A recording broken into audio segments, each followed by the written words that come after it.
technological support to enable them offer productivity-enhancing services to farmers.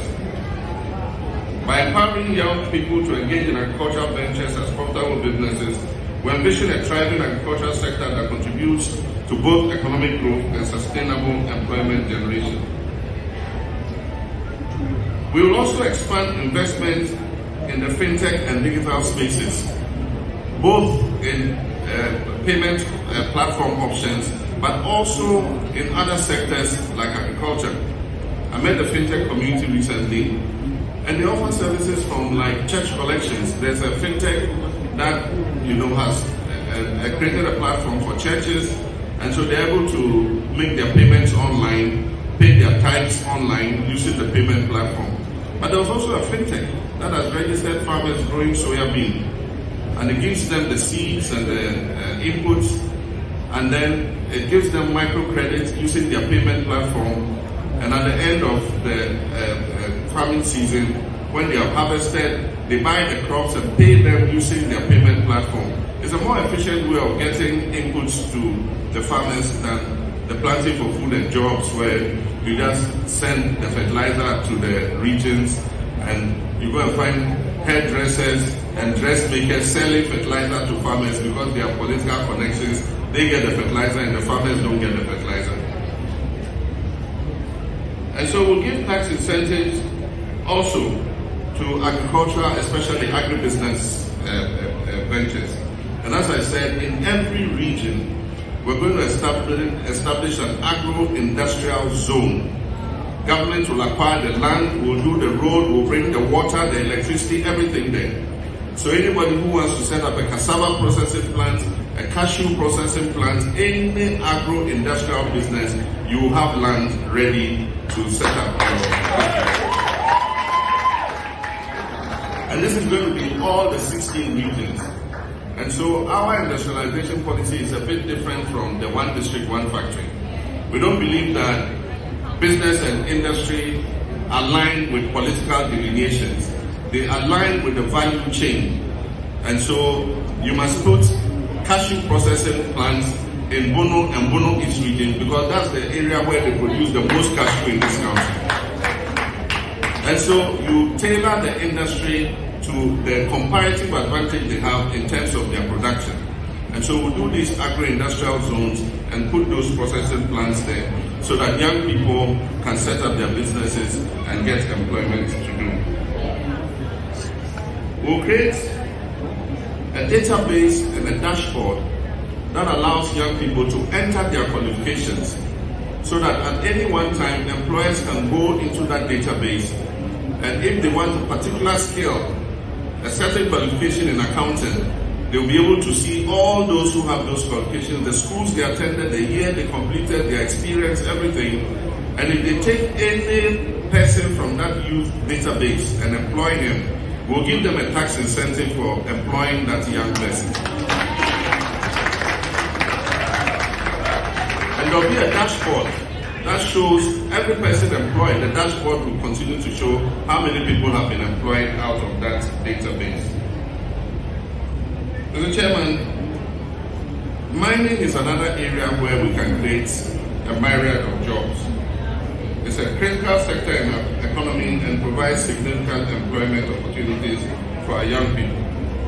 However, it is essential to acknowledge the potential environmental risks associated with this industry, particularly in terms of destruction of our natural habitats and water bodies, as exemplified by Galamsey. We are committed to striking a balance between economic development and environmental conservation. Therefore, we will actively support small-scale mining operations that adhere to stringent environmental standards. In addition to that, we're going to employ a lot of the young people currently engaged in Galamsey. We're going to employ them in reclamation of the land and planting of trees to reclaim the lands that have been destroyed. And so young people are going to be recruited, they'll be paid a monthly income to grow trees, not plant trees. Tree planting, we just go and put a tree there, nobody ever goes back to see whether it has thrived or not. These will be engaged in growing the trees. They'll plant the trees, and every day they'll go and check on the trees. During the Hamatan, they will have abobo years with polytanks in the back. They'll go and water the trees to make sure that the trees are growing.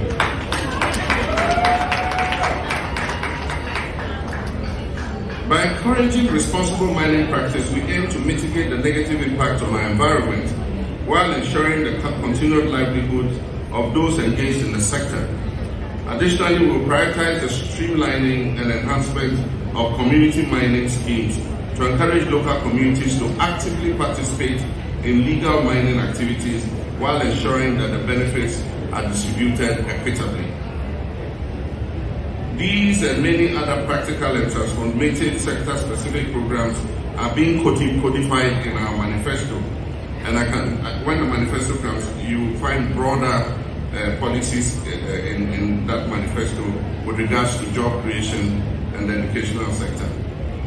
There are other aspects of the education sector which I have announced earlier during our building Ghana tour, which includes the policy that for every new school that we build, it must mandatorily come with teachers' accommodation. And so we're not going to allow the building of primary schools without accommodation for the teachers.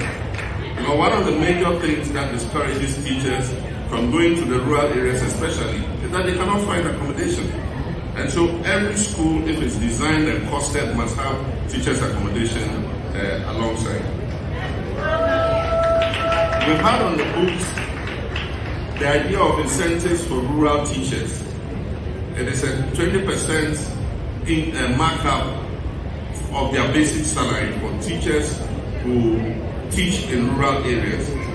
The difficulty with implementing it has been how to identify what a rural area is.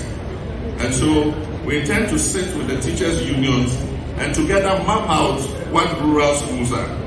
And once we know which the rural schools are, those teachers who agree to go on posting to those schools will get 20% of their basic salary as an incentive for going to the rural schools.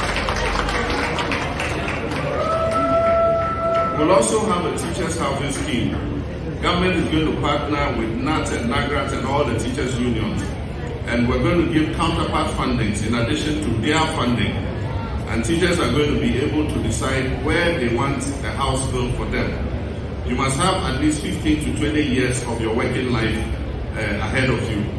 And government will guarantee to do the deductions over 20 years. The houses will be indexed in cedis, not in dollars. And so the price of the house will be in cedis. And every month a contribution will be taken from your salary to pay for the house, so that by the time you go on retirement, you will not go to your family house and go quarreling with your relatives and say, this was my grandmother's room and I'm coming back to stay there.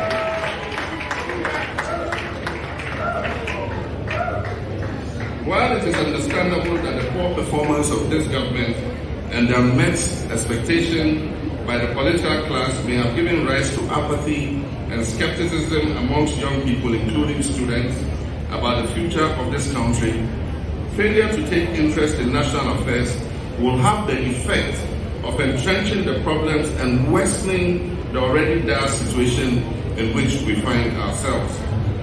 I therefore enjoin young people to take an active part in our politics and in what goes on in our country. I however urge the young people of the country to keep hope alive and not to despair, even as there appears to be no light at the end of the tunnel. NDC will provide that light and that hope.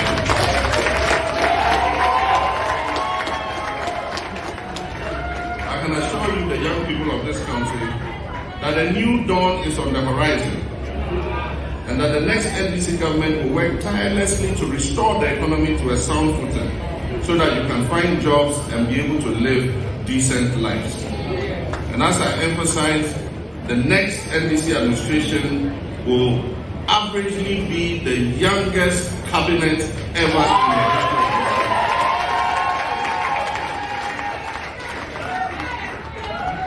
I therefore invite the teeming masses of Ghanaian youth to join forces with our party, the NDC, as we wage this campaign to wrest power from a clearly underperforming government that has effectively destroyed our economy and made life unbearable for us all. Ladies and gentlemen, I thank you very much for your time.